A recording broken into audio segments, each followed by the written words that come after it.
दोस्तों, क्या आपने कभी जानने की कोशिश की है कि सीबीएसई में 11वीं कक्षा के अंतर्गत विश्व इतिहास का अध्ययन करने वाले विद्यार्थी इतिहास की जिस पाठ्य पुस्तक का अध्ययन करते हैं उस पुस्तक को क्या सोचकर लिखा गया है। इस पुस्तक में जिन अध्यायों को, जिन चैप्टर्स को शामिल किया गया है, उन्हें जिस सीरियल में लिखा गया है, उन्हें उस सीरियल में क्यों रखा गया है। दोस्तों नमस्कार, मैं हूं राजेंद्र कुमार और स्वागत करता हूं आपका अपने YouTube चैनल सिंपल एजुकेशन में। दोस्तों, आज की इस क्लास में हम लोग बात करने वाले हैं सीबीएसई की 11वीं कक्षा के अंतर्गत इतिहास की पाठ्यपुस्तक करने वाले विद्यार्थियों के लिए इतिहास की पाठ्यपुस्तक का रिव्यू। दोस्तों, कल ही सीबीएसई की 10वीं क्लास का रिजल्ट डिक्लेयर हुआ है। 4-5 महीनों से स्कूल बंद है और विद्यार्थी मानसिक रूप से इतने परेशान हो गए हैं कि वो विद्यालयों के खुलने का इंतजार कर रहे हैं। जो पढ़ने वाले विद्यार्थी हैं, किताबों के प्रति प्रेम रखते हैं, वो किताबों की एक नज़र देखना चाहते हैं कि उनकी किताब में जिस विषय वस्तु को रखा गया है वो क्या है। तो इसी क्रम में दोस्तों, मैं आज की यह वीडियो लेकर आया हूं जिसमें हम देखेंगे कि 11वीं क्लास की इतिहास की पाठ्य पुस्तक में जिन अध्यायों को रखा गया है वो क्या है और उनकी विषय वस्तु क्या है।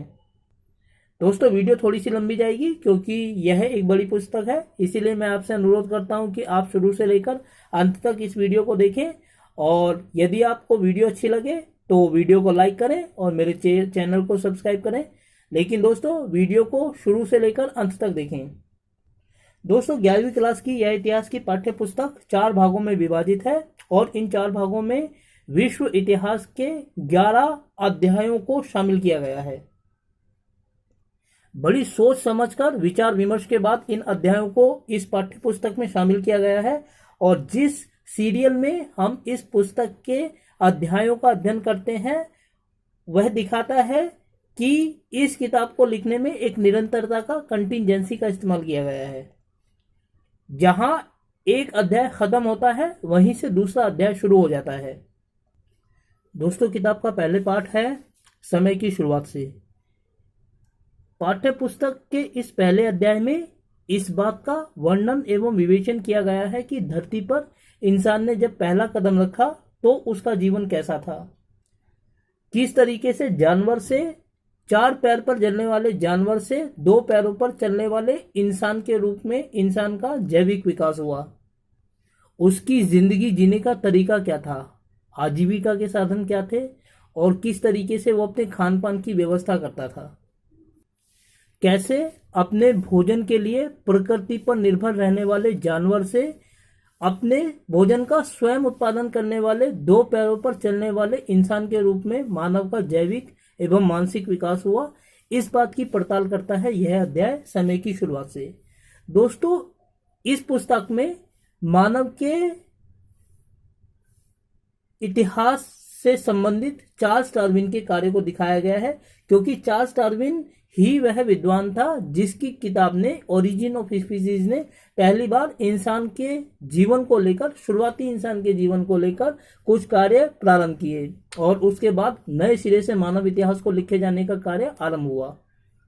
इसीलिए मानव के इतिहास से संबंधित जो बहस है, डिबेट है, उसकी ऊपर भी विचार विमर्श करने का कार्य करता है यह अध्याय।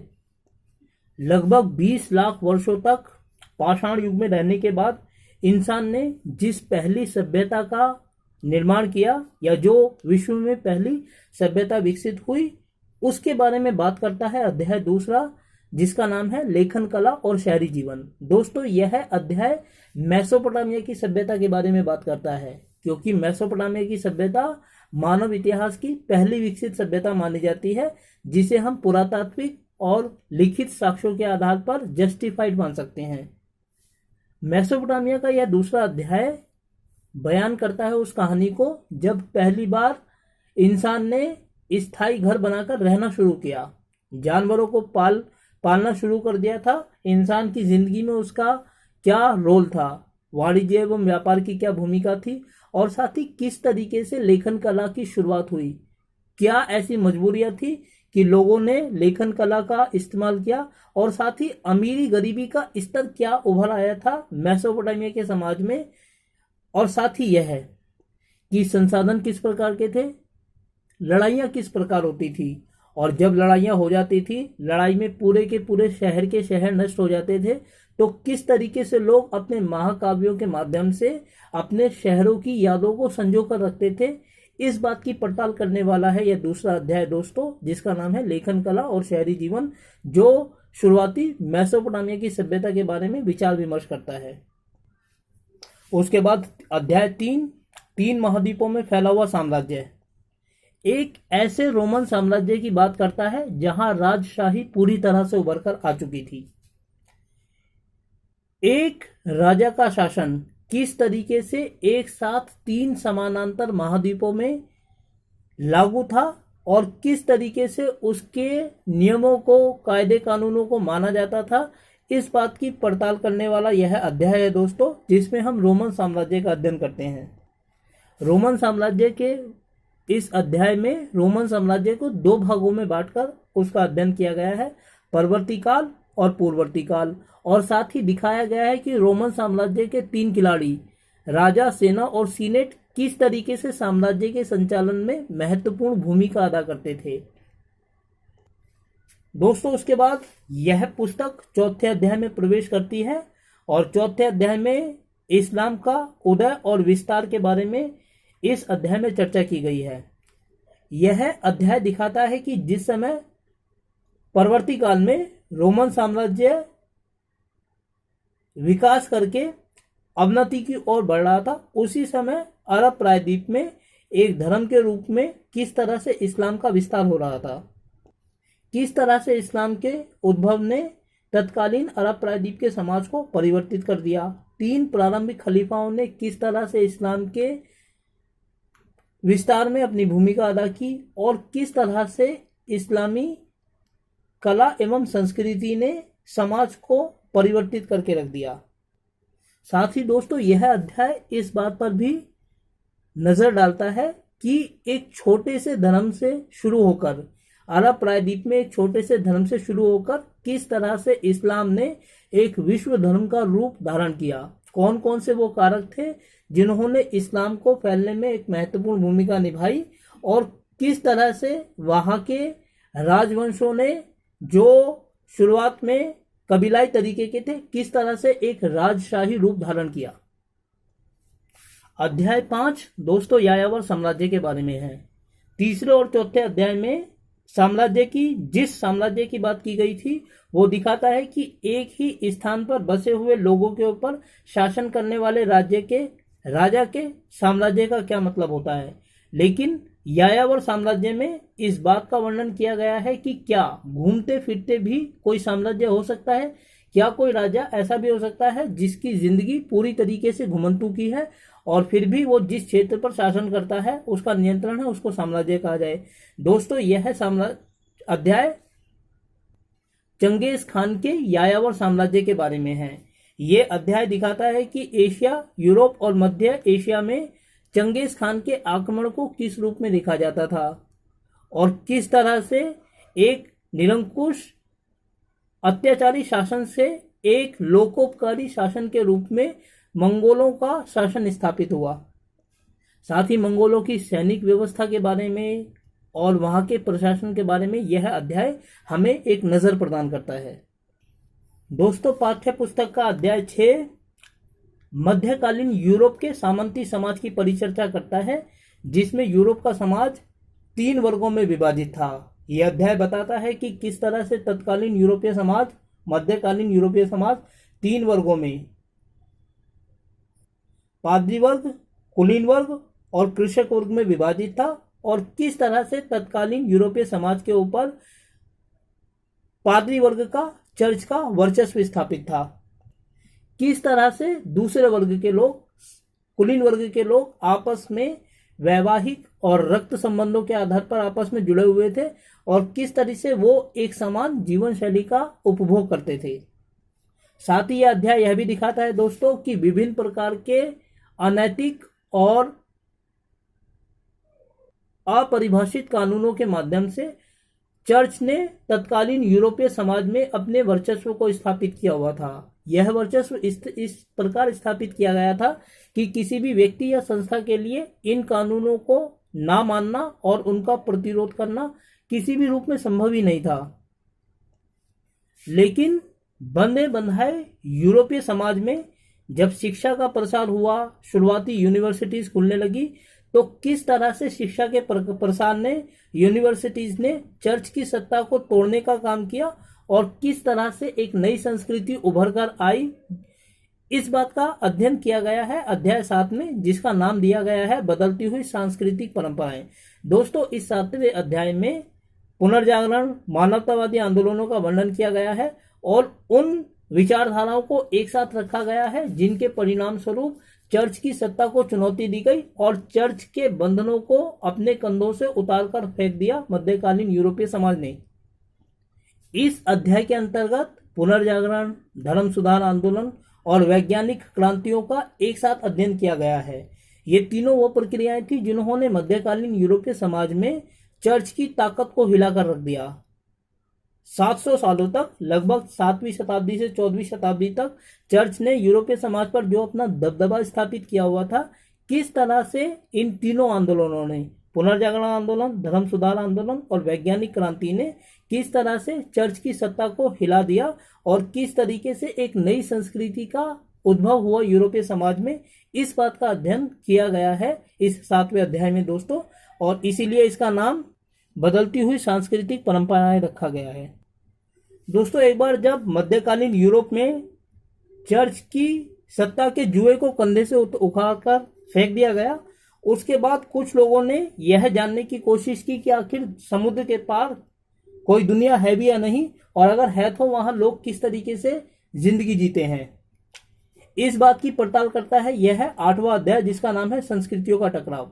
जब यूरोप में चर्च की सत्ता समाप्त हुई तो बहुत सारे लोगों ने समुद्र के पार नए देशों की खोज करने का जिम्मा उठाया और जिन नए स्थानों पर वो लोग गए, उनकी संस्कृति अलग किस्म की थी, यूरोप के लोगों की संस्कृति अलग किस्म की बन चुकी थी। इन दो संस्कृतियों के लोगों के बीच आपस में जो टकराव हुआ, उस टकराव की कहानी को बयान करता है ये 8वां अध्याय, संस्कृतियों का टकराव। इस अध्याय में दोस्तों पुर्तगाल और स्पेन द्वारा दक्षिण अमेरिका को खोजने और वहां की देशज संस्कृतियों को नष्ट करके उनका शोषण करने का जो तरीका इजाद किया गया, उसके बारे में इस अध्याय में परिचर्चा की गई है। यह अध्याय दिखाता है कि किस तरीके से ब्राजील में पुर्तगाल ने एक कृषक अर्थव्यवस्था का निर्माण किया और किस तरीके से बाकी बचे हुए दक्षिण अमेरिका में स्पेन ने सोने चांदी की लूट को अंजाम दिया। इस सोने चांदी की लूट ने आगे चलकर यूरोप की अर्थव्यवस्था को पूरी तरीके से परिवर्तित कर दिया। स्पेन और पुर्तगाल के लोग जिस विचारधारा को ध्यान में रखकर समुद्र के पार नए प्रदेशों को खोजने के लिए निकले थे दोस्तों, वो सोने चांदी की लालसा थी। किंतु इसी समय इंग्लैंड में एक अलग परिघटना घटी जिसने इंग्लैंड को वो ताकत प्रदान की कि वो पूरी दुनिया में जाकर अपना साम्राज्य स्थापित करे, और वह परिघटना थी औद्योगिक क्रांति। औद्योगिक क्रांति सबसे पहले इंग्लैंड में क्यों हुई, तत्कालीन समाज पर इसका क्या प्रभाव पड़ा और किस तरह से इसने इंग्लैंड को इतना ताकतवर बनाया कि उसने पूरी दुनिया में अपने एक ऐसे साम्राज्य की स्थापना की जहां सूरज कभी भी नहीं ढलता था। इस बात की कहानी को बयान करने वाला अध्याय है यह 9वां अध्याय, जिसका नाम है औद्योगिक क्रांति। औद्योगिक क्रांति के अंतर्गत कोयला उद्योग, भाप की शक्ति आदि का अध्ययन किया गया है और साथ ही लोगों पर, खासतौर से बच्चों पर और महिलाओं पर औद्योगिक क्रांति का क्या प्रभाव पड़ा और किस तरह औद्योगिक क्रांति पूरी तरीके से इनके नाजुक कंधों के ऊपर निर्भर थी, इस बात की एक समझ को पैदा करने का प्रयास किया गया है इस अध्याय के माध्यम से। औद्योगिक क्रांति के परिणाम स्वरूप दोस्तों बड़े पैमाने पर इंग्लैंड में सूती कपड़े का उत्पादन होने लगा और भौगोलिक कारकों की वजह से अनाज उत्पादन अच्छा होने लगा। इसीलिए लोग यूरोप से बाहर की दुनिया के बारे में सोचने लगे। स्पेन और पुर्तगाल ने दक्षिण अमेरिका में सोने चांदी की समझ को लालसा के लिए जिस साम्राज्य की स्थापना की थी, उससे अलग बाकी के यूरोप में, उत्तर अमेरिका में बाकी के यूरोप के लोगों ने जो साम्राज्य स्थापित किया या जो हलचल पैदा की, उसके परिणाम स्वरूप उत्तर अमेरिका में, ऑस्ट्रेलिया में और अफ्रीका जैसे महाद्वीपों में मूल निवासियों को, जो वहां लोग पहले से रहते आए थे, उनकी जिंदगी को पूरी तरीके से परिवर्तित कर दिया। उन्हें न केवल उनकी जमीनों से खदेड़ा गया, बल्कि वहां पर यूरोपीय लोगों ने जाकर खुद अपनी तरीके की जिंदगी को जीना शुरू कर दिया। इस बात की एक समझ को पैदा करने वाला यह अध्याय है मूल निवासियों का विस्थापन। दोस्तों, धर्म सुधार के परिणाम स्वरूप, वैज्ञानिक क्रांति के परिणाम स्वरूप, पुनर्जागरण आंदोलन के कारण और औद्योगिक क्रांति के परिणाम स्वरूप यूरोप का समाज एक मुक्त समाज बन चुका था। चर्च जैसी कोई सत्ता नहीं रही थी। लोग जब चाहे जैसे चाहे समुद्र पार यात्रा कर सकते थे। लेकिन यूरोप के देशों में एक नियम था कि कभी भी पिता की संपत्ति छोटे बच्चों को नहीं मिलती थी, सारी की सारी संपत्ति बड़े बच्चे को मिलती थी। इसी कारण जो छोटे बच्चे होते थे वो पूरी तरीके से अपने पिता की संपत्ति से अलग हो जाते थे। ऐसे लोग जिंदगी जीने के लिए अपने साधनों को ढूंढ रहे थे और ऐसे लोग बड़ी संख्या में ऑस्ट्रेलिया और उत्तर अमेरिका पहुंचने लगे। उत्तर अमेरिका और ऑस्ट्रेलिया में पहुंचकर उन लोगों ने वहां के मूल निवासियों की जिंदगी को किस तरीके से परिवर्तित किया और क्या परिवर्तन उनकी जिंदगी में आए, इस बात की पड़ताल करने का यह एक अध्याय है जिसका नाम है मूल निवासियों का विस्थापन।